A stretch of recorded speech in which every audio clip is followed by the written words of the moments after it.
Stick around and I'll show you how to pick the perfect watermelon every time. It is the second week of July. You are standing in the produce aisle of your grocery store. Right there, near the entrance, they have stacked the watermelons in a big wooden bin, the way they always do this time of year. Round ones, long ones, striped ones, dark green ones. $6 each, 8 for the big ones. You pick one up, you turn it over in your hands, you give it a knock with your knuckle. You set it back down and pick up another one. You do the same thing. Knock, turn, look. You are not sure what you are looking for. You are not sure what that knock is supposed to tell you. So you pick the one that looks the biggest and the prettiest. You balance it against your hip, carry it to the checkout, pay your $6 and bring it home. Saturday afternoon, your family is out on the back porch. You carry the watermelon out on a cutting board, set it down on the table, and cut it open. And right there, in front of everyone, you see it. The flesh is pale, not that deep, bright red you were expecting. More of a washed-out pink, the color of something that did not quite finish becoming what it was supposed to be. The white part inside the rind is too thick. The seeds are still pale instead of dark. You cut a slice, hand it to your kid, and watch their face. They take one bite and they keep chewing, but they do not reach for another piece. The taste is watery. Almost no sweetness at all. Just a faint, bland, vaguely vegetable flavor that has nothing to do with summer, and nothing to do with the watermelon you remember eating as a child. $6 on the counter. Half the melon going into the compost. You feed the worst of it to the dog, or the chickens if you have them, because nobody in the house is going to finish it. And you think to yourself, that is just the way it goes sometimes. You got unlucky, you will do better next time. But here is what I want you to understand. There is no luck in picking a watermelon, there never was. It's not luck, folks. It's all about knowing what to look for. What feels like luck is just the absence of knowledge. And the knowledge exists. It has always existed. Every farmer's wife in this country, not 50 years ago, not 100 years ago, but within living memory, knew exactly how to walk up to a pile of watermelons at a roadside stand and come home with the sweetest one in the bin every single time. Without cutting a single one open, without guessing, without hoping. They were not guessing, they were reading. Because a ripe watermelon does not hide what it is, it cannot. The sun, the soil, the vine, and the bees that worked its flowers all left marks on the outside of that melon. Marks that tell you, plainly and honestly, exactly what is waiting for you inside. You just have to know how to read them. The women who raised their families in the farming counties of this country knew how to read those marks. They learned it from their mothers, who learned it from theirs. It was not written down in any book. It did not need to be.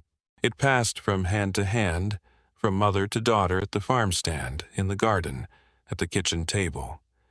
You watched your mother pick up a melon, turn it over, press her thumb against the rind, tap it with her knuckle, look at the underside, and set it back down in favor of a better one. And one day you could do the same thing yourself without even thinking about it. That knowledge is mostly gone now.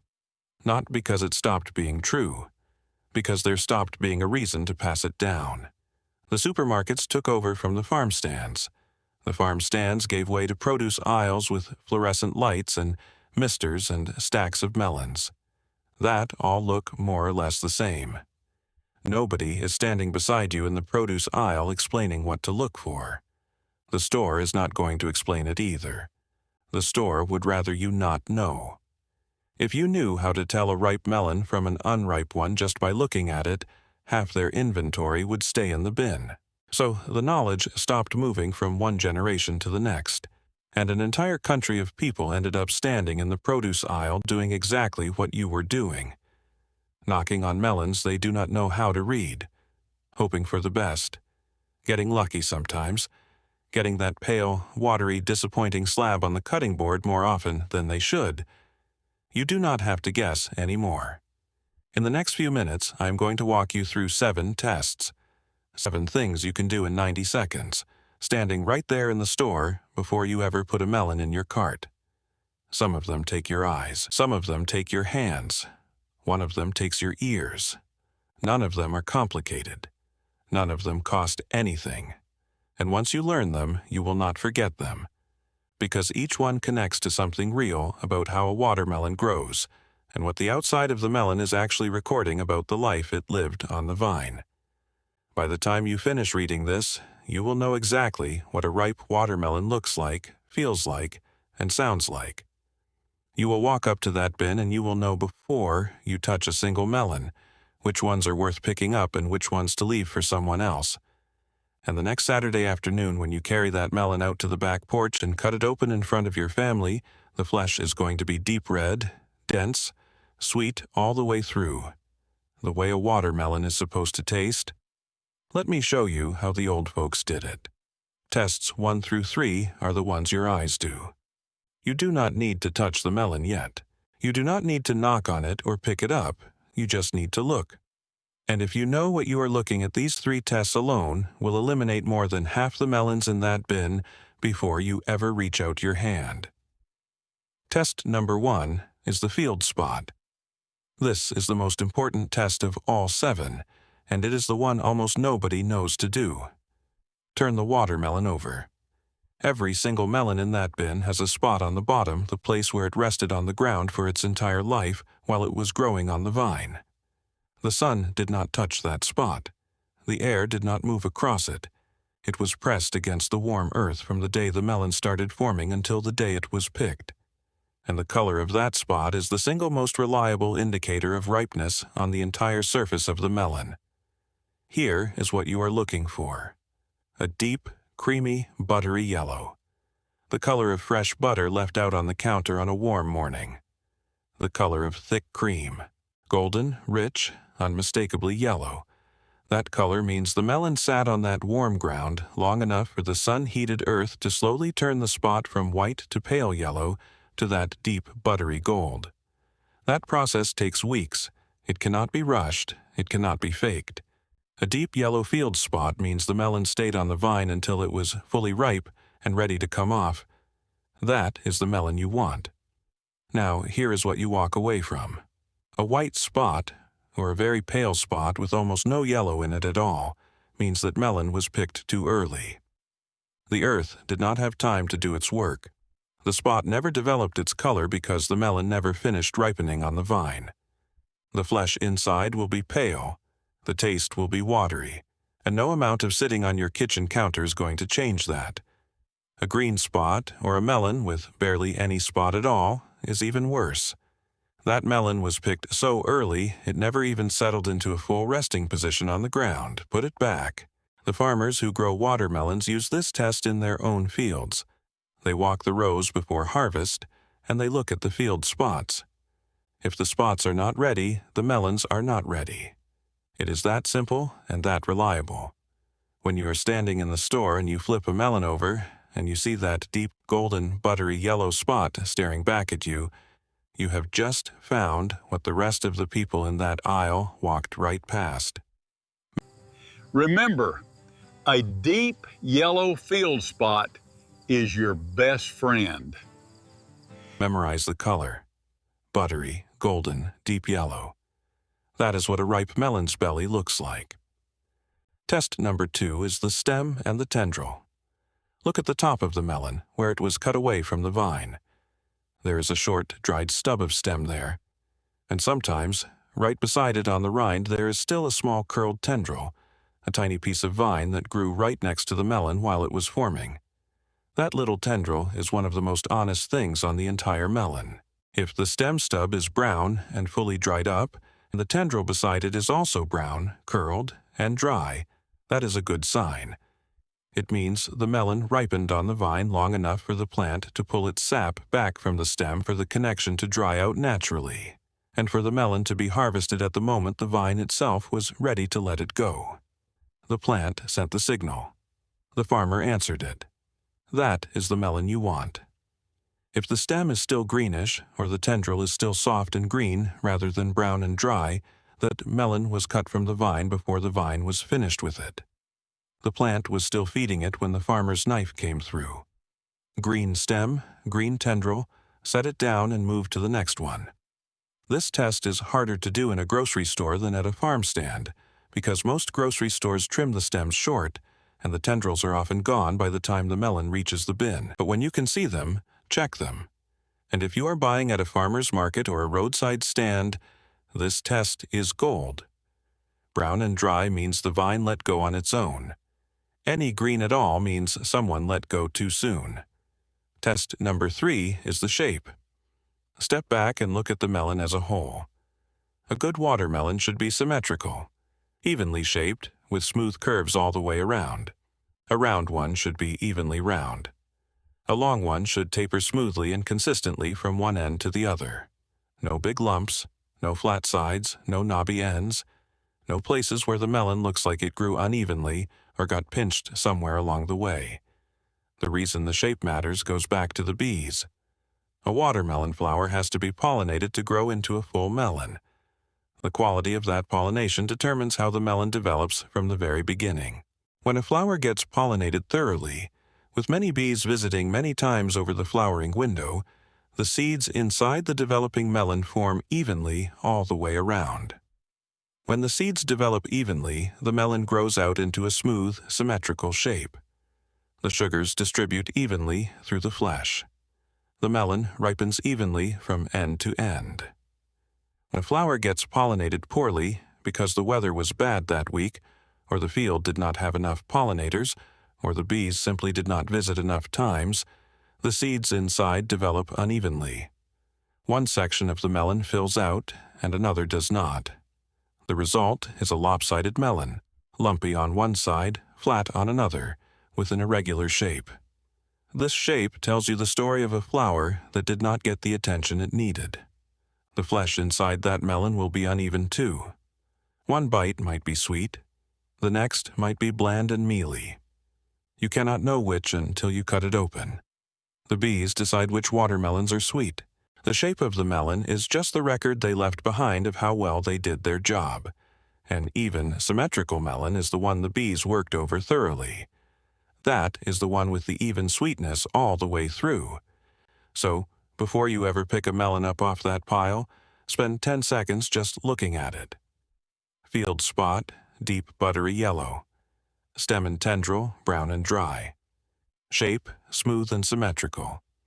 3 tests, 30 seconds. And you have already done more than most people in that store will ever think to do. Now you pick it up. The first 3 tests were about what you could see from a distance. These next 4 are about what the melon tells you when you hold it in your hands. When you press your thumb against the rind, when you knock your knuckle against the side and listen to what comes back. This is where the casual shopper stops paying attention. This is where the careful ones find the best melon in the bin. Test number 4 is the thump. Everybody has heard of the thump test. Most people do it wrong. They knock on the melon a couple of times. They are not sure what they are listening for. They nod like they figured something out, and they put the melon in the cart anyway. So, let me tell you exactly what you are listening for, because once you know the difference between the 3 sounds a watermelon can make, you will never confuse them again. Hold the melon with one hand cupped against one side of it. With your other hand, give the rind a sharp knock with your knuckle, the way you would knock on someone's front door. One clean, firm tap. And then listen. A ripe watermelon makes a deep, hollow, resonant sound. Low-pitched, like tapping on a barrel that is half full of water. It rings a little. It has some bounce to it. That sound is the melon telling you that the flesh inside is full of water and dissolved sugars. The whole interior has that loose, ripe structure that comes from a melon that finished its job on the vine. That is the sound you want.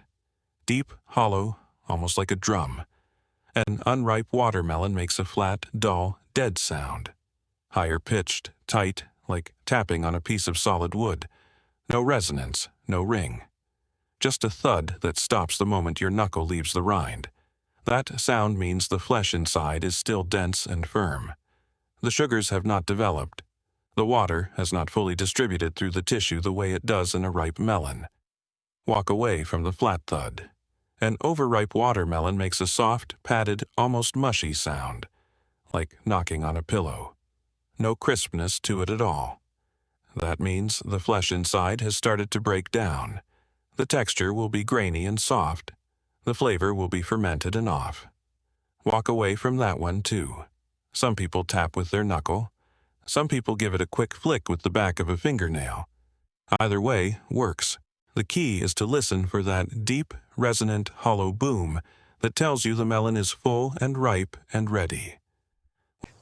That deep, hollow sound, that's the one you want. Once you have heard the difference between a ripe melon's low drum and an unripe one's flat knock, your ear knows it, and it will know it for the rest of your life.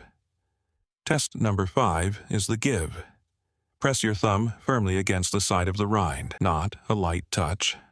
A real press, the way you would press your thumb into a ripe peach to test it. Hold it there for a second and pay attention to what you feel. A ripe watermelon will give just slightly under your thumb. Not much, but you will feel it. A small, subtle softness underneath the hard surface of the rind.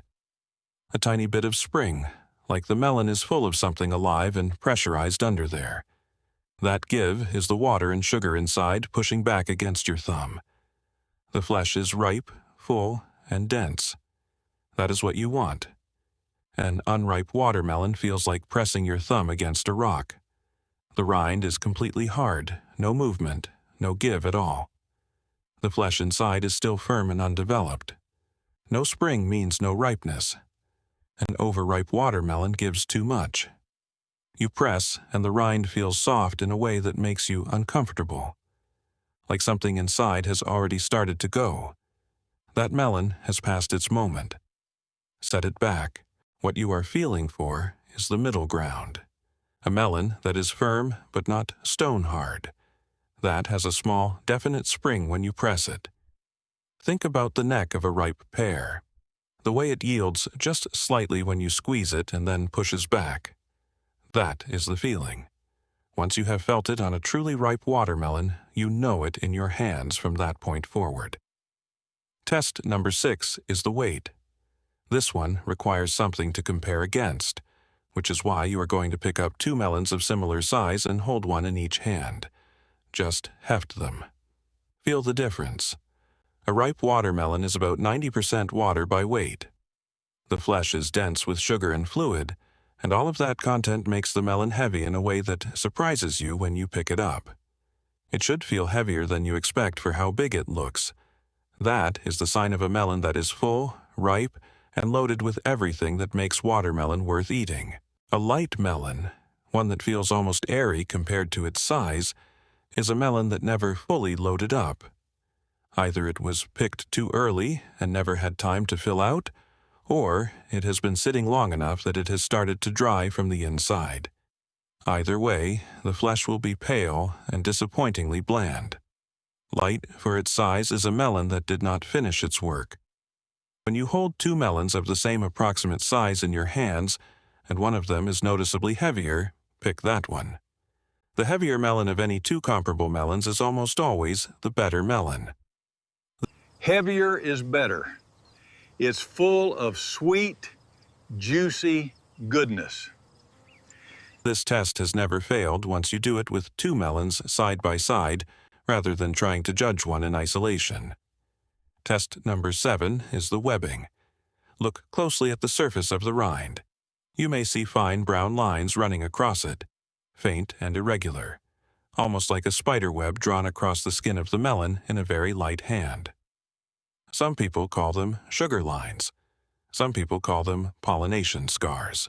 Whatever you call them, they are exactly what you want to find. Those lines are tiny scars. They formed during the earliest stages of the melon's development, at the flower, when the bees visited to pollinate it. Every time a bee landed on that flower and made contact, it left a microscopic mark on the developing tissue.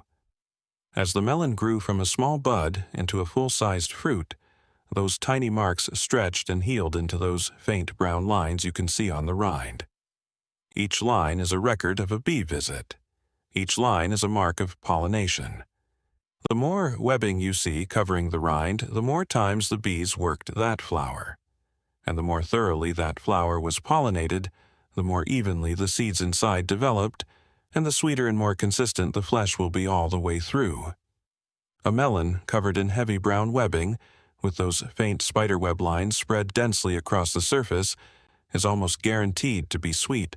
A melon with a clean, unmarked rind and no webbing at all is a melon the bees did not spend much time on. Less webbing, less sugar. More webbing, more sugar. It is that direct. When you have two melons that have both passed the first 6 tests, both have good field spots, good stems, good shape, the right thump, the right give, and similar weight. The webbing is your tiebreaker. The one with more brown sugar lines on the rind is the sweeter melon. Every time. 7 tests. About 90 seconds. Field spot, stem, shape, thump, give, weight, webbing. You now know more about picking a watermelon than most people in this country will ever learn. And you learned it standing right there in the aisle before you ever put a melon in your cart. Now, let me bring it all together. 7 tests, 90 seconds. You walk through all of them. And I want you to see them laid out plainly before we go any further, because this is the part where it stops being a list of things to remember and starts being something you actually own. The field spot. Deep, buttery, golden yellow on the underside of the melon. Not white, not pale, not green. Golden yellow, the color of fresh butter, the color of thick cream. That is the mark the warm earth left on a melon that stayed on the vine long enough to finish what it started. The stem and the tendril. Brown and dry, not green. The vine let go on its own. Nobody cut it loose before it was ready. The shape. Smooth, even symmetrical all the way around. The bees worked that flower thoroughly. The seeds developed evenly.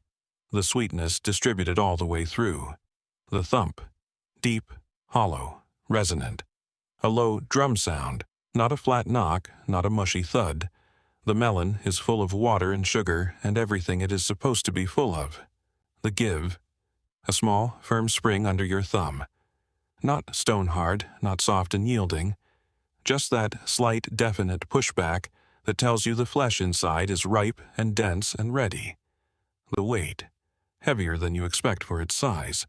Pick up 2 of the same size and compare them in your hands. The heavier one wins. The webbing. Brown sugar lines spread across the rind like a faint spider web. The more lines you see, the more times the bees visited that flower, and the sweeter the melon waiting inside. That is the whole checklist. 7 tests, and not one of them is hard, and not one of them costs you a single thing except 90 seconds of your time. Walk up to that bin this week. Work through the tests on 2 or 3 melons. Find the one with the deep yellow spot, the dry brown stem, the even shape, the hollow boom, the slight give, the surprising weight, and the webbing across the rind. Put that one in your cart. Carry it home. Cut it open Saturday afternoon in front of your family. The flesh is going to be deep red. Not pale pink, not washed out, not the color of something that never quite finished becoming what it was supposed to be. Deep, dark, saturated red, the color watermelon flesh is supposed to be. Dense and firm, not grainy, not mushy. Sweet all the way through, not just in the center, not just in one good bite surrounded by bland ones, but sweet from the rind line to the heart of the melon, the way it always is when the bees did their job, and the vine had time to do its job, and the earth had time to do its job, and nobody cut it short. Your kids are going to reach for a second piece, and then a third. And the next time you go to the store and you head toward the watermelon bin, they are going to come with you. And you are going to show them how to flip the melon over and look at the field spot. You are going to hand it to them and let them feel the weight. You are going to knock on it and let them listen for that deep, hollow boom. And they are going to learn it the same way it was always learned. Not from a book, not from a sign at the grocery store. From someone who knew, showing someone who did not, right there in the moment, with the melon in their hands. That is how this knowledge moves. That is how it has always moved. And that is exactly how it stopped moving. There is no money in teaching you how to pick a ripe watermelon. The grocery store does not benefit from a customer who knows what to look for. If you know how to tell a ripe melon from an unripe one by looking at the field spot alone, half the melons in that bin become unsellable to you. The store would rather you pick based on size and shape and hope for the best, because then the pale, watery, early-picked melons move off the shelf at exactly the same price as the perfect ones. $6 for the sweet one, $6 for the disappointment, and they would very much like you not to know the difference. So the supermarket chains do not run advertisements teaching you to look at the belly of the melon. The produce managers do not post signs explaining the thump test. Nobody working in that store is going to walk up to you and say, "Put that one back, the field spot is too pale, try this one instead." It is not in their interest. And so the knowledge that used to pass from grandmother to mother, from mother to daughter, from farmer to neighbor at the roadside stand slowly stopped moving. One generation forgot to teach the next. The next generation had nobody to learn from.